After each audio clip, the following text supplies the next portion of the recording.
میرے عزیزوں میرے دوستو، میں آپ کو بتاؤں کہ حضور مفتی اعظم عالم اسلام رحمت اللہ تعالی علیہ کی شخصیت اصل میں حق و باطل کے درمیان، جھوٹ اور سچ کے درمیان معیار تھی۔ آپ کی صورت کو دیکھ کر حق کی صورت کا پتہ چلتا تھا، آپ کی سیرت کو دیکھ کر حق و صداقت کی سیرت اور حق و صداقت کا کردار سامنے آ جایا کرتا تھا۔ بریلی شریف میں کیا کچھ ہوتا رہا ہے میرے عزیزوں میرے دوستو، یہ ایک بڑی لمبی داستان ہے۔ میں آپ سے یہ عرض کروں کہ میں نے یہ دیکھا کہ حضرت کے آستانے میں اور حضرت کی خدمت میں جتنے علماء اور مشائخ آتے، سارے جہان سے اور سارے عالم سے اور ہندوستان پاکستان ہر جگہ کے لوگ آتے۔ میرے عزیزوں میرے دوستو، میں اس زمانے میں یہ دیکھتا تھا اور میں حیران ہوتا تھا کہ آپ کی مجلس میں جو مرید ہونے کے لیے لوگ آیا کرتے تھے، تو مرید ہونے والوں میں عوام کی تعداد میرے عزیزوں میرے دوستو اگر 100 ہوتی تو علماء 500 ہوتے، سارے عالم۔ کوئی عالم ہندوستان پاکستان کا ایسا نہیں کہ جو حضور مفتی اعظم عالم اسلام رحمت اللہ تعالی علیہ کے فیضان سے مستفید نہ ہوا ہو۔ ہر عالم کو اس کی حیثیت کے مطابق فیض ملا، اور میرے عزیزوں میرے دوستو فیض مل رہا ہے، اور خدا سے دعا کرو کہ قیامت تک یہ فیض کا دریا جاری رہے۔ حضور مفتی اعظم رحمت اللہ تعالی علیہ بریلی سے باہر جب کسی کو طلب پیدا ہوتی کہ وہ اعلی حضرت کی زیارت کرے، اور اعلی حضرت کیسے تھے، اعلی حضرت کی صورت کیسی تھی، اعلی حضرت کی رفتار اور اعلی حضرت کے گفتار کا عالم کیا تھا، امام اہل سنت کی سیرت و صورت کو دیکھنے والا جب مسترب ہوتا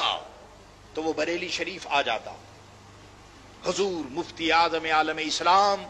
مولانا شاہ مصطفیٰ رضا خان رحمت اللہ تعالی علیہ کی خدمت میں حاضر ہوتا۔ حضور مفتی اعظم کی صورت کو دیکھتا تو اعلی حضرت کی صورت یاد آ جاتی، آپ کی سیرت کو دیکھتا تو اعلی حضرت کی سیرت یاد آ جاتی۔ آپ اپنے والد کی طرح تھے، صورت بھی اعلی حضرت کی صورت سے ملتی تھی، آپ کے چلنے کا انداز بھی ایسے ہی تھا جیسے اعلی حضرت چلا کرتے تھے، گفتگو بھی اسی انداز سے کیا کرتے تھے۔ میرے عزیزوں میرے دوستو، میں نے آنکھوں سے دیکھا ہے کہ ایسی ایسی مجلسیں کہ جن میں علماء سینکڑوں کی تعداد میں ہوتے، بڑے سے بڑے، بڑا سے بڑا عالم اور بڑا سے بڑا شیخ بھی وہاں موجود ہوتا۔ جب حضرت وہاں تشریف لے جاتے تو ایسا معلوم ہوتا کہ پوری مجلس کی جان مجلس میں آ گئی، سارے علماء سارے مشائخ کھڑے ہو جاتے، ہر سلسلے کے، سلسلے عالیہ، قادریہ، نقشبندیہ، چشتیہ، صابریہ، شاذلیہ، جتنے سلاسل ہیں سارے سلاسل کے علماء اور مشائخ حضرت کا احترام کرتے، کیونکہ انہیں معلوم تھا کہ حضرت اس دور میں حق کی تلوار ہیں اور باطل کے لیے بھی آپ تلوار ہیں۔ اللہ اکبر۔ حق و باطل کے درمیان آپ کی ذات فیصل ہے، آپ کی ذات نمایاں ہے۔ یہی وجہ ہے میرے عزیزوں میرے دوستو کہ حضرت کے سامنے بات کرتے ہوئے بڑا سے بڑا عالم سوچتا کہ اس کو کیا بات کرنی چاہیے، کیونکہ اگر کوئی بات شریعت کے خلاف اگر ہو گئی اور زبان سے نکلی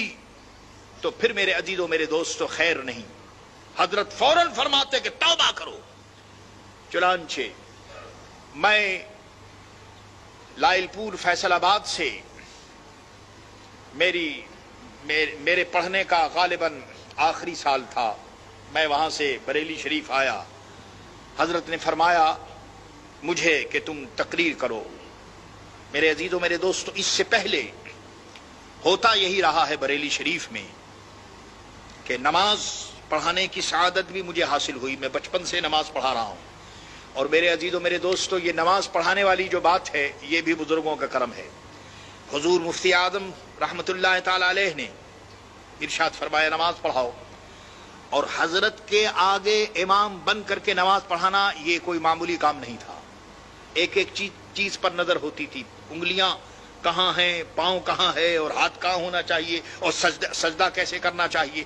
یہ ساری باتیں وہیں سے تھیں۔ اس کے بعد تقریر میرے عزیزوں میرے دوستو، وہاں پر بھی بریلی شریف میں بھی میں اپنی اس عمر میں، جبکہ خود میری عمر 20-22 سال کی ہوگی، 18 اور 22 سال کے درمیان، ان ایام میں تقریر کیا کرتا تھا حضرت کے سامنے۔ میں نے وہاں دیکھا کہ ایک عالم، ان کی زبان سے ایک ایسا جملہ نکل گیا جو صحابی کے شان کے خلاف تھا۔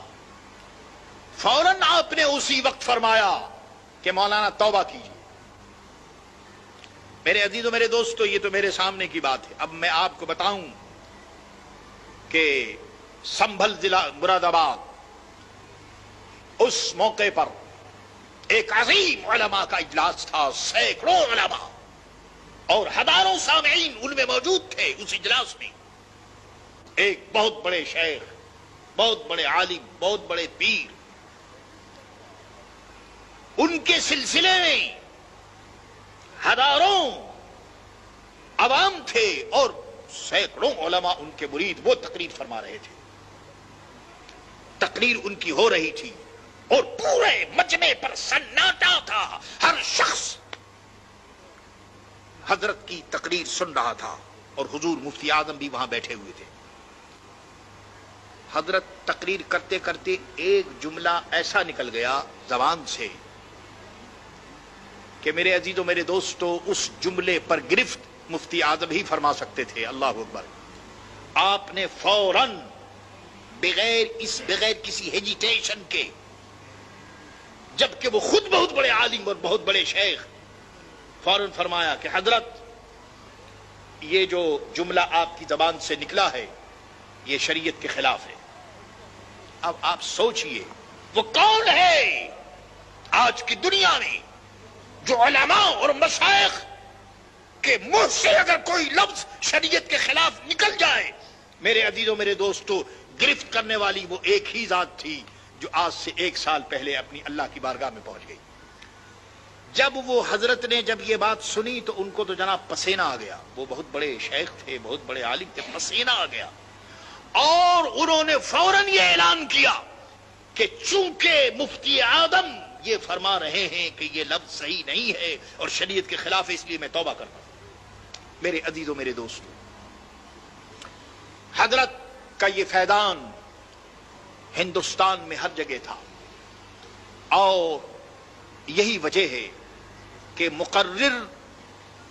جو کام تقریر سے نہ لے سکتے تھے، حضرت کسی جگہ اگر تشریف فرما ہو جائیں تو بس تشریف فرما ہوتے ہی پوری مجلس پر ان کا فیض جاری ہوتا تھا، اور ہر شخص یہ سمجھتا تھا کہ اللہ اکبر، ان کو حضرت کی ذات گرامی سے فیض مل رہا ہے۔ میرے عزیزوں میرے دوستو، یہ تو ہوتا رہا ہے عام طور سے کہ جب مرید اپنے شیخ کی بارگاہ میں جاتا ہے تو کچھ نہ کچھ نظر پیش کرتا ہے، اور ویسے بھی اخلاقاً بھی